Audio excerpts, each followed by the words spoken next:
Let's get to today's financial focus. The question, why are markets doing so well even after the Fed announced rate hikes? Joining us this morning, the money men are back. Business and market analyst Dan Geltrude. Take a look at that right there. All that money. Gentlemen, good morning. Seth, got to get rid of that background. That background is, I'm sorry that we intro you with that right there.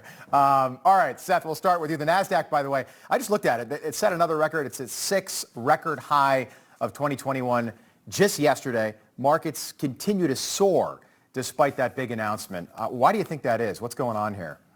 Well, yeah, and the S&P was up 60% in quarter two. But, again, if we harken back to 2019, you got to kind of almost throw 2020 out of the mix. That's only 8 and almost 9%, we'll say, on the S&P. But listen, the investors know that the federal government's monetary policy is not going to let the market dip. The market has become too much of a political football, and that's the reality of where we are. It's why the Fed continues to pump billions into the Treasury market and bond market every month, and Biden's spend policies are out there, and I think that's where we are. But I got to tell you, I think we're chasing some fool's gold here. Gravity is real. What goes up will eventually come down. I missed those, Seth. I missed those right there. Dan, what do you think? The interest rates, the Fed did say they're not going to increase for another 2 years, but inflation right now is at a 13-year high. We haven't seen this since 2008. Well, the Fed is caught in a little bit of a conundrum here because they don't want to raise rates because presumably raising the interest rate will have an impact on the market in terms of bringing it down. Right. And as Seth just alluded to, that's a political football. Nobody wants to mess with the market on the direction it's going in right now. At the same time, inflation is real and it's here. It's here now. And it's going to continue to be here until policies change. And one of the things that the Fed needs to look at is, do interest rates need to go up to try to tame that inflation a bit?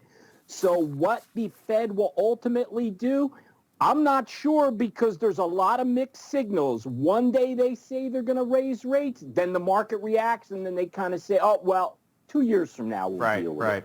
And 2 years is a long time. Interest rates, by the way, they reached 22% under Jimmy Carter.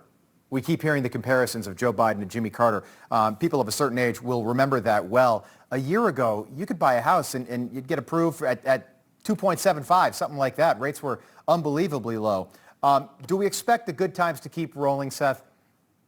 Yeah, I think short term, the good times are going to keep rolling. I think the projection for the market is that the S&P will finish the year around 35% growth.